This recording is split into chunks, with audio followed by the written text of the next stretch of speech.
कहानी की शुरुआत होती है एक छोटे से शहर से और आज इस शहर में थैंक्स गिविंग को सेलिब्रेट किया जा रहा है। हमें एक पुलिस ऑफिसर एरिक दिखाया जाता है जो कि अपने दोस्त मिच के घर गया है। वो मिच से मिलता है। मिच की बीवी अमेंडा भी एरिक से मिलके बहुत खुश है। वो सब एक साथ थैंक्स गिविंग को सेलिब्रेट करने वाले हैं, लेकिन अचानक मिच को उसके बॉस थॉमस का कॉल आता है। मिच इस शहर के इकलौते और सबसे बड़े मॉल में काम करता था और उसका बॉस और उस मॉल का मालिक था थॉमस। थॉमस मिच को ये बताता है कि आज उसने फैसला किया है कि आज की रात वो मॉल को बंद नहीं करेगा, बल्कि आज की रात तो वो मॉल में सेल लगाएगा और अब मिच को मॉल में जाना पड़ेगा। मिच तो मॉल की तरफ जा रहा है, लेकिन मॉल के बॉस थॉमस की कहानी भी जानना बहुत जरूरी है, क्योंकि थॉमस की बेटी जेसिका ही इस कहानी की लीड कैरेक्टर है। जेसिका की जिंदगी बहुत ही खराब चल रही थी। उसकी माँ बचपन में ही मर गई थी और उसके पापा थॉमस ने कैथलीन नाम की एक औरत से शादी कर ली। जेसिका और कैथलीन दोनों एक दूसरे को पसंद नहीं करते, लेकिन वो दोनों थॉमस की वजह से चुप है। जेसिका की लाइफ में उसका बॉयफ्रेंड बॉबी भी है। बॉबी जो कि बहुत अच्छा बेसबॉल प्लेयर है और 3-4 दिनों के बाद उसका एक बहुत बड़ा मैच है जो कि उसे स्टार बना देगा। जेसिका अपने बॉयफ्रेंड के साथ बहुत खुश है। कुछ देर के बाद जेसिका और बॉबी के दोस्त भी वहाँ आते हैं और वो सब पार्टी करने के लिए बाहर जा रहे हैं। जेसिका अपने सारे दोस्तों से मिलती है। उसके दोस्त इवेन और गैबी एक दूसरे से प्यार करते थे। स्कूबा और लूलिया वो दोनों एक दूसरे को प्रपोज करने वाले थे। उनका ग्रुप बहुत अच्छा था। वो लोग पार्टी करने के लिए कहीं जा रहे हैं, लेकिन अचानक उन्हें याद आता है कि उनके पास तो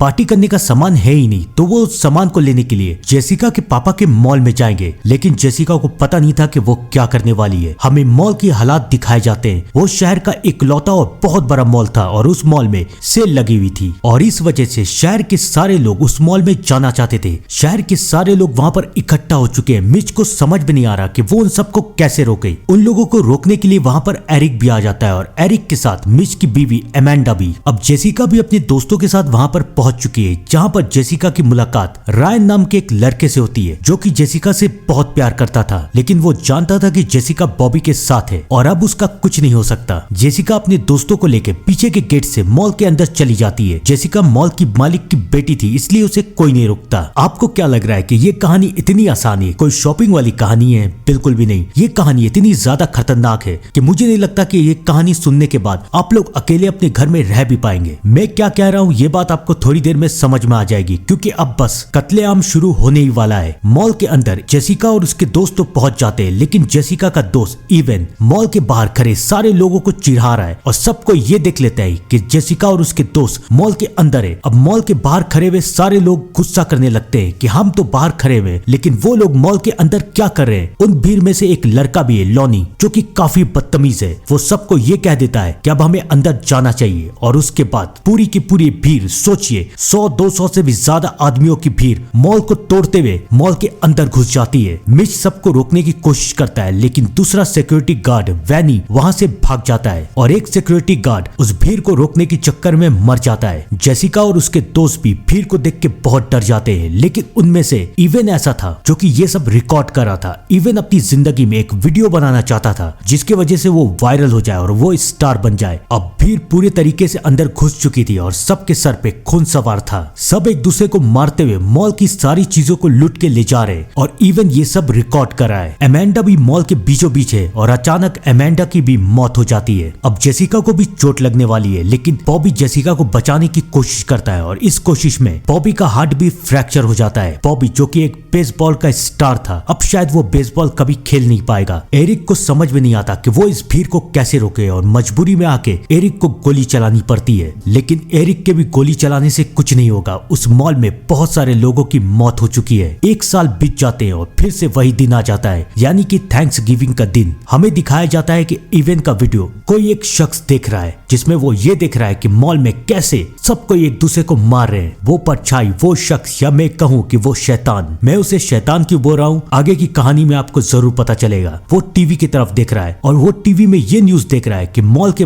मालिक थॉमस को तो इस खून से कोई फर्क नहीं पड़ा। वो तो अपनी जिंदगी में खुश है और वो आज फिर से मॉल पे सेल लगाने वाला है। यहाँ तक कि वो रात से पहले एक परेड भी करने वाला है अपनी फैमिली के साथ। कुछ लोग थॉमस के साथ है और कुछ लोग उसके अगेंस्ट। लेकिन अब यहाँ से शुरू होगा एक खूनी खेल। एक शख्स इस शहर में ऐसा भी है जो कि अब किसी को नहीं छोड़ेगा, वो सही कर रहा है या गलत, क्योंकि अब इस शहर में ऐसा खूनी खेल खेला जाएगा जो कि शायद आपने कभी नहीं देखा होगा। दिल थाम के बैठिएगा, और अगर आप लोग कमजोर दिल के हैं तो इस वीडियो को आखिर तक देखने की गलती मत कीजिएगा। अभी इस वीडियो को छोड़ के चले जाइए। इन 1 सालों में जेसिका की भी जिंदगी बहुत बदल चुकी है। बॉबी उसे और इस शहर को छोड़ के जा चुका है। 1 साल में बॉबी ने ना जेसिका से बात की, ना अपने किसी दोस्त से, और अब जेसिका रायन के साथ है और वो अब रायन की गर्लफ्रेंड है। लेकिन तभी जेसिका को ऐसा लगता है कि शायद बॉबी शहर में लौट के आ चुका है। इन सारी बातों में से एक अजीब बात हो रही है। जेसिका और उसके दोस्तों को सोशल मीडिया साइट पे किसी एक इंसान ने फॉलो किया है और उन सबको एक फोटो में टैग भी कर रहा है। उस फोटो में एक डिनर टेबल लगा हुआ है, लेकिन जेसिका और उसके दोस्त इस फोटो पे ध्यान नहीं देते। इस शहर में एक नया पुलिस ऑफिसर भी आया है और उस ऑफिसर को बताया जाता है कि शहर में थैंक्सगिविंग को बहुत अच्छी तरीके से सेलिब्रेट किया जाता है। इस शहर के पहले गवर्नर जॉन कार्वर का मास्क सब कोई पहन के घूमते हैं और इस शहर में बहुत ही बड़ा जश्न होता है। लेकिन किसी को पता नहीं था कि अब इस शहर में कोई जश्न नहीं होगा, बल्कि खून की होली खेली जाएगी। मैं क्या बोल रहा हूँ ये आप लोगों को थोड़ी देर में पता चलेगा। रात होती है और कहानी हमें एक वेट्रेस लिजेल के पास लेके जाती है। लिजेल को देख के आप लोगों ने शायद पहचाना नहीं होगा, लेकिन मैं आप लोगों को बता देता हूँ कि 1 साल पहले दंगे के दिन लिजेल भी मॉल में मौजूद थी। लिजेल अपने काम खत्म करके घर जाने की तैयारी करी है, लेकिन तभी लिजेल को ऐसा लगता है कि उसके दुकान में कोई आया है, और फिर वो शख्स जो कि जॉन कार्टर का मास्क पहना हुआ है और हाथ में उसके कुल्हाड़ी है, वो लिजेल के ऊपर हमला कर देता है। लिजेल अपनी जान बचा के किसी तरह से बाहर भागती है, लेकिन अब भागने से क्या होगा। लिजेल को अब कुछ नहीं मिलने वाला, क्योंकि वो इंसान लिजेल को मारता है और सिर्फ मारता नहीं है, उसका शरीर और उसका धड़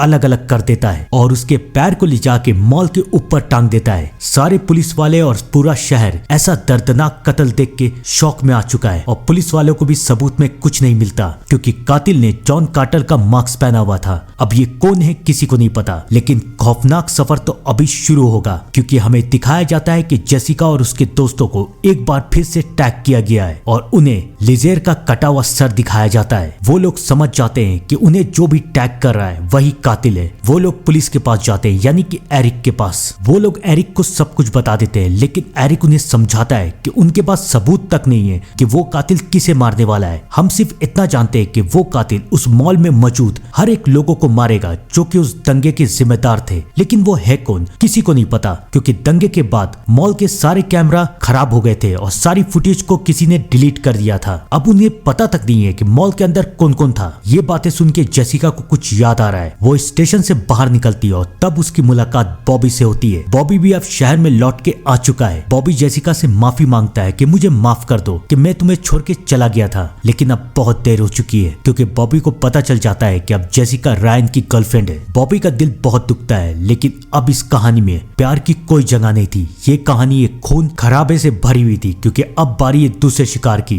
कहानी में उसी सिक्योरिटी गार्ड के घर में लेके जाती है जो कि उस रात मॉल से भाग गया था। शायद उस गार्ड वेन को भी पता है कि वो कातिल उसे भी मारने वाला है। वो शहर छोड़ने की तैयारी कर रहा है, लेकिन वो कातिल वहां पर पहुंच जाता है और वेन का सर काट के ले जाता है, और फिर वो कातिल वेन का कटा हुआ सर फिर से जेसिका और उसके दोस्तों को टैग करता है। वो लोग इतना तो समझ जाते हैं कि वो कातिल उन तक भी जरूर आएगा, और उन्हें ये भी पता चल जाता है कि जिस फोटो को उन लोगों ने मामूली समझा था वो फोटो कोई आम फोटो नहीं है, बल्कि उन फोटोज में जेसिका और उनके दोस्तों का नाम लिखा हुआ है। अब जेसिका को किसी भी तरह से ये पता करना था कि कातिल कौन है और वो किसे किसे मारने वाला है। जेसिका ने पुलिस से एक बात छुपाई थी कि मॉल के फुटेज को उसकी स्टेप मदर यानी कि सौतेली माँ कैथलीन ने डिलीट किया था, ताकि उनके मॉल की बदनामी ना हो। लेकिन उनके घर के कंप्यूटर में उस मॉल की एक्स्ट्रा फुटेज भी थी। जेसिका उस फुटेज को ले जाके एरिक को दे देती है और उस फुटेज में उसे रायन भी दिखता है, जो कि मॉल के बाहर कॉर्नर में और मरने वाले सिक्योरिटी गार्ड के गले मिल रहा है। जेसिका ने जब रायन से उस मॉल के बारे में पूछा था तो रायन ने ये कहा था कि मैं वहाँ किसी को नहीं जानता। रायन ने झूठ क्यों कहा था। अब जेसिका के दिमाग में शक आ रहा है कि कहीं ऐसा तो नहीं कि रायन कोई साइको किलर है। आपको क्या लगता है, रायन कोई साइको किलर है? कमेंट करके बताइएगा आपको किसके ऊपर शक है कि कौन है साइको किलर। मैं गारंटी के साथ लिख के दे सकता हूँ कि आप लोग गलत कमेंट करेंगे और जिसका भी कमेंट सही होगा उसके कमेंट को मैं पिन करूंगा, लेकिन मुझे लगता नहीं है कि मैं किसी के कमेंट को पिन कर पाऊंगा। फिलहाल तो इस कहानी को आगे बढ़ाते हैं। जेसिका और उसके दोस्तों को रायन के ऊपर शक हो चुका था और जेसिका ये बात बॉबी को भी बता देती है। अब उन लोगों को रायन के ऊपर नजर रखनी थी, लेकिन ऐसा करने से क्या इस शहर का खूनी खेल रुक जाएगा? बिल्कुल भी नहीं। याद है ना मॉल का वो लड़का लॉनी और उसकी गर्लफ्रेंड जिसके वजह से दंगे की शुरुआत हुई थी, अब बारी उनकी है। लॉनी एक जिम में काम करता था, लेकिन आज उसे पता नहीं था कि आज उसकी पूरी ताकत बेकार चली जाएगी, क्योंकि वो कातिल लॉनी और उसके गर्लफ्रेंड के पास भी पहुंच जाता है और वो उन दोनों को भी मार देता है और फिर से उनका फुटेज जेसिका और उसके दोस्तों को भेजता है। अब पूरा शहर डर के मारे कांपने लगा है। सारे स्कूल्स को बंद किया जा रहा है। जेसिका और उसके दोस्त इवन और गैबी स्कूल में है। इवन और गैबी जेसिका से कहते हैं कि हम थोड़ी देर में आते, तुम यहाँ पर हमारा इंतजार करो। पूरे स्कूल में दूर दूर तक कोई नहीं। हाँ, स्कूल के बाहर पुलिस वाले जरूर हैं। गैबी और इवेंस स्कूल के अंदर घूम रहे हैं, लेकिन फिर वो कातिल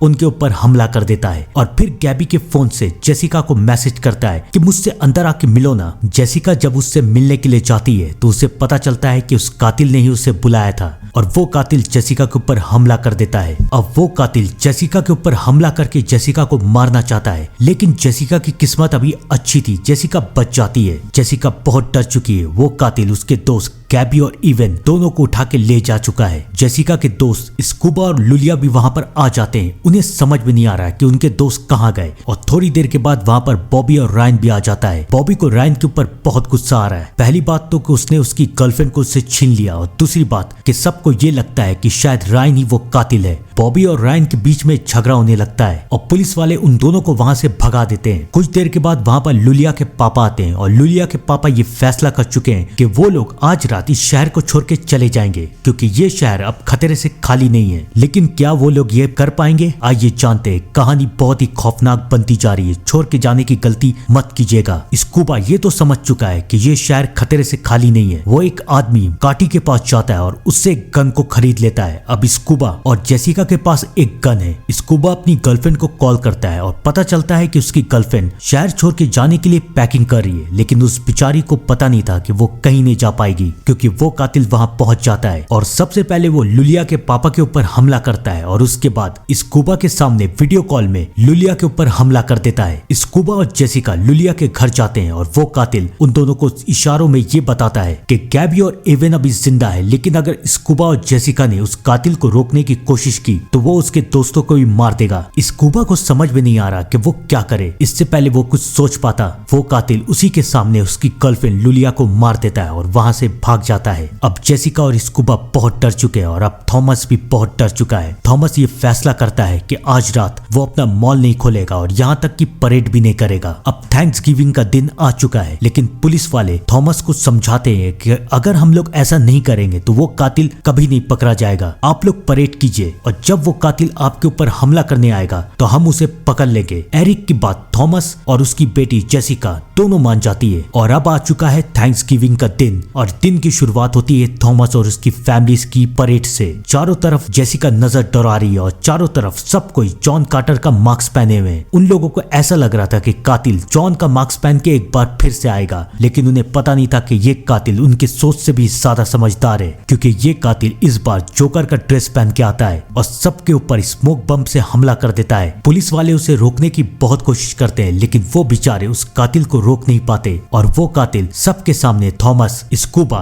कैथलीन और जेसिका को बेहोश करके ले जाता है। अब यहाँ से शुरू होगा इस कहानी का क्लाइमैक्स। आप लोग भी जानना चाहते हैं ना कि कातिल कौन है? क्या रायन कातिल है या फिर बॉबी कातिल है? कौन है ये कातिल और वो चाहता क्या है? वो क्यों मार रहा है सबको? कमेंट कीजिए, अभी भी वक्त है। कहानी हमें उस कातिल के घर में लेके जाती है और सबसे पहले मरने की बारी मैंडेलिन की है। मैंडेलिन उस कातिल से बचने की कोशिश करती है, लेकिन वो कातिल मैंडेलिन को छोड़ता नहीं और मैंडेलिन को पेक में डाल के उसे तरपा तरपा के जला देता है। उसने मैंडेलिन को क्यों जलाया ये आप लोगों को थोड़ी देर में पता चलेगा। और वहाँ दूसरी तरफ शहर में पुलिस वाले उस कातिल को ढूंढ रहे हैं और किसी को नहीं पता कि वो कातिल कहाँ है। लेकिन तभी उन्हें ये पता चलता है कि वो कातिल लाइव स्ट्रीमिंग कर रहा है। पुलिस वाले उसकी लाइव स्ट्रीमिंग के लोकेशन पे जाते हैं, लेकिन वो ये देखते हैं कि वो कातिल इतना शातिर है कि वो हर जगह मॉनिटर लगा के और मॉनिटर के सामने मोबाइल फोन लगा के लाइव स्ट्रीमिंग कर रहा है। अब वो कहाँ है किसी को नहीं पता। कहानी हमें उस कातिल के पास लेके जाती है। कातिल डिनर टेबल पे आ चुका है। डिनर टेबल पे गैबी, इवन,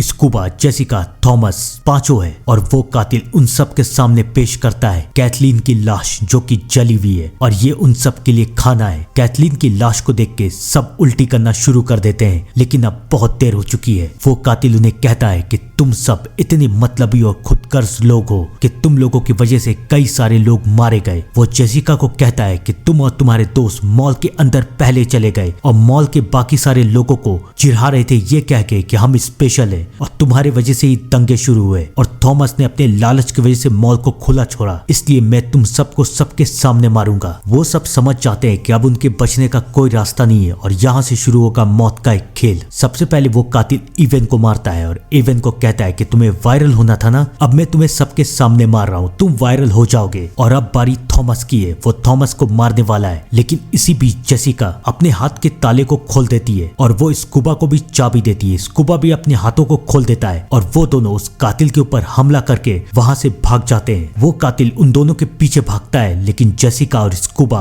उस कातिल से बचने में कामयाब होते हैं। जेसिका उस कातिल से बचते हुए सड़क की तरफ जाती है, जहाँ पर उसे पुलिस ऑफिसर एरिक बेहोश दिखाई देता है और वो ये देखता है कि स्टेशन के अंदर कोई घुस रहा है। वो उसका पीछा करती है तो देखती है कि वो और कोई नहीं बल्कि बॉबी है, जो कि जॉन कार्टर का मास्क उतार रहा है। वो समझ जाती है कि बॉबी ही कातिल है और अब एरिक को भी होश आ जाता है और एरिक बॉबी के ऊपर गोली चला देता है, लेकिन बॉबी वहां से बच के चला जाता है। कुछ देर के बाद वहां पर सारी पुलिस फोर्स आ जाती है और पुलिस फोर्स जेसिका के बताए हुए अड्डे पे जाके गैबी, थॉमस और स्कूबा को बचा लेते हैं। वो तीनों हॉस्पिटल में हैं और जेसिका एरिक के साथ अकेले है। एरिक जेसिका से कहता है कि कोई बात नहीं, मैं तुम्हें घर पे छोड़ दूंगा। जेसिका एरिक को समझाती है कि मुझे कुछ देर अकेले में चाहिए। कुछ देर के बाद एरिक वापस लौटता है, लेकिन जेसिका अब डर रही है। जेसिका एरिक के पैरों को ध्यान से देख रही है और उसके पैरों को देख के वो समझ जाती है कि उसके पैरों में जो मिट्टी है वो मिट्टी तो जंगल की है। एरिक के पैरों में ये मिट्टी कैसे आई, यानी कि असली कातिल एरिक है। एरिक भी ये बात समझ जाता है कि जेसिका उसकी असलियत जान चुकी है। वो जेसिका के पास आता है और कहता है कि तुमने बिल्कुल सही सोचा,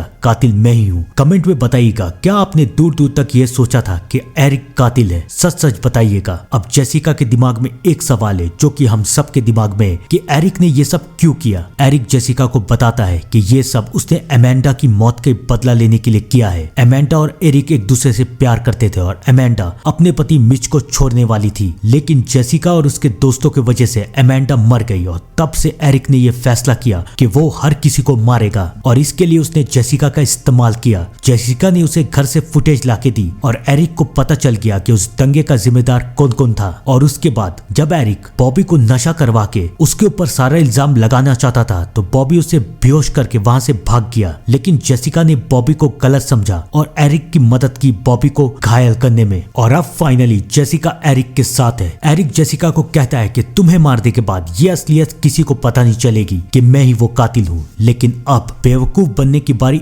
एरिक की थी, क्योंकि जेसिका उसे ये दिखाती है कि उसने उसका वीडियो बना के नेट पे डाल दिया और पूरे शहर को पता चल चुका है कि एरिक ही कातिल है। अब एरिक को और भी गुस्सा आ रहा है, वो जेसिका को मारना चाहता है, लेकिन उसी वक्त वहां पर बॉबी आ जाता है। बॉबी जेसिका को बचा लेता है, लेकिन क्या ये दोनों एरिक से बच पाएंगे, क्योंकि एरिक के सर पे खून सवार है और वो बिना मास्क के भी अपने असली रूप में आ जाता है और वो अब किसी भी वक्त बॉबी और जेसिका को मारने वाला है। लेकिन तभी जेसिका वहां के गैस में आग लगा देती है और उस आग में एरिक भी जल के मर जाता है। बॉबी और जेसिका वहां से बच के निकल चुके हैं, लेकिन जेसिका को ये जानना था कि क्या इस आग से एरिक बचा है या नहीं। सब कोई उससे ये कहते हैं कि एरिक मर चुका है, उसकी लाश तो नहीं मिली, लेकिन इतने बड़े धमाके के बाद किसी का भी बचना नामुमकिन है। जेसिका को ये नहीं लगता कि एरिक मर चुका है। आपको क्या लगता है? मुझे लगता है कि इस कहानी का पार्ट 2 भी जरूर आएगा। आप लोग भी कमेंट में जरूर बताइएगा। तब तक के लिए thank you and good bye.